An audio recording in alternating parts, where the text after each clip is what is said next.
अतिशय कुरकुरीत आणि एकदम चविष्ट आणि पौष्टिक असे हे यामचे किंवा सुरणाचे छान असे वेफर्स मी बनवून घेतलेले आहेत।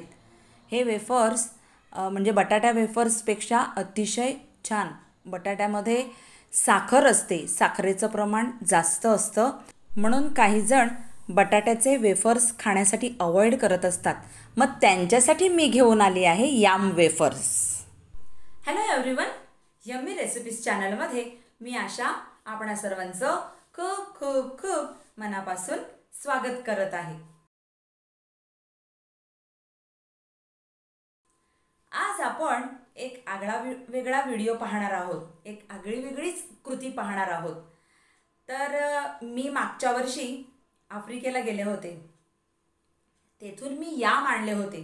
मागे मी तुम्हाला दाखवलं होतं, मी याम बॉल्स तयार केलेले। तेव्हा मी तुम्हाला सांगितलं होतं की मी आफ्रिकेवरून याम आणलेले, त्या यामचं मी याम बॉल्स केले होते। पण त्यातूनच एका यामला मुळं आली होती, मग ती मी कापून आमच्या गार्डनमध्ये लावलं आणि मला मस्तपैकी याम मिळाले। तर त्या यामचे वेफर्स कसे बनवायचे ते मी आता तुम्हाला दाखवणार आहे। आपण वेफर्स, केळे वेफर्स खातो, बटाट्याचे वेफर्स खातो, पण आज आपण याम वेफर्स खाणार आहोत। चला तर हे याम वेफर्स बनवायचे कसे ते आता आपण पाहून घेऊया।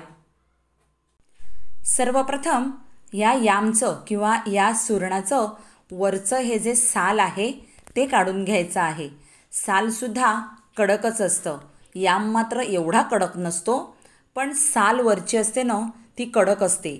ती साल आपल्याला पोटॅटो पिलरने काढता येत नाही। अशा प्रकारे सुरीच्या मदतीनेच आपल्याला ती साल काढून घ्यायची आहे। ही अशा प्रकारे आपण अगदी धारदार सुरी घ्यायची आहे। ती खरबरीत सुरी पण घेऊ नका, अशी छान अशी धारदार सुरीने आपण हे याम साफ करून घेतलेले आहेत। असं मध्ये कुठे कुठे काळं असेल तर तेही काढून घ्यायचं आहे। आता अशा प्रकारे याम तुम्ही कापून घेतले किंवा साफ करून घेतले की सर्वप्रथम थोडासा तुकडा काढून हे चाखून बघायचं, कारण कधीकधी याम कडू असतात आणि मग वेफर्ससुद्धा कडू होऊ शकतात। तर हे याम थोडेसे चाखून बारीक असा तुकडा काढून हा चाखून पाहायचा आहे। जर याम कडू असेल तर तुम्ही अजिबात वेफर्स करून घ्यायचे नाहीत, आणि जर व्यवस्थित असेल याम तर वेफर्स करून घ्यायचे आहेत। तर अशा प्रकारचे मी हे ॲडजस्टेबल माझं स्लायसर आहे ते मी घेतलेलं आहे। त्यानंतर मी एका बाउलमध्ये थोडंसं मीठ घालून, म्हणजे 1 टेबलस्पून किंवा 1 टीस्पून, आता तुम्ही वेफर्स किती बनवणार त्यानुसार तुम्हाला पाणी बनवून घ्यायचं आहे। मी 1 टीस्पून एवढं मीठ घेतलेलं आहे आणि त्यात अर्धा ग्लास पाणी घेऊन मी हे छान असं मिठाचं पाणी बनवून घेतलेलं आहे। आता हे पाणी साईडला ठेवायचं आणि मी स्लाईस करून बघत आहे। हे पहा, छान असे स्लाईस झालेले आहेत आपल्याला वेफर्स बनवून घेण्यासाठी। तर आता मी हा सुरण डायरेक्ट तेलावरच अशी किसणी धरून मी हे काप पाडून घेत आहे यामचे। हे पहा, या पद्धतीने मी हे तेलामध्येच असे डायरेक्ट कापून घेतलेले आहेत आणि आता हे फ्राय करून घेत आहे। आणि याबरोबरच ते स्लायसर बाजूला ठेवून मी अगदी 1 टेबलस्पून एवढं मिठाचं पाणी घालून घेणार आहे।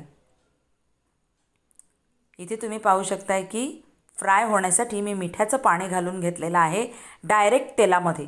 तुम्हाला जर डायरेक्ट तेलात पाणी घालायचं नसेल तर वेफर्स झाल्यानंतर तुम्ही थोडंसं मीठ स्प्रिंकल करून घेऊ शकता,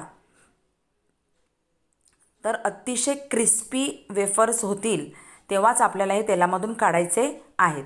आता क्रिस्पी होण्यासाठी एक चिन्ह असतं, मगाशी आपण पाहिलं की खूप बुडबुडे येत होते, आता बुडबुडे एकदम कमी झालेले आहेत, म्हणजे आपले वेफर्स छान शिजलेले आहेत। आता आपण टिश्यू पेपरवर हे काढून घेत आहोत। जास्त कलर चेंज करायचा नाही, कारण आपण जरी तेलातून हे काढले चिप्स तरीही त्याचं आतमध्ये ती कुकिंग प्रोसेस चालू असते. त्यामुळे सफेद जरी हे तुम्ही काढले तरी हळूहळू त्या वेफर्सचा कलर थोडासा लाईट गोल्डन होतो. तर मी हे वेफर्स काढून घेतलेले आहेत आणि याप्रमाणेच सगळे वेफर्स तयार करून घेत आहे. सगळे वेफर्स तयार झालेले आहेत आणि चवीला अतिशय भन्नाट असे हे वेफर्स झालेले आहेत.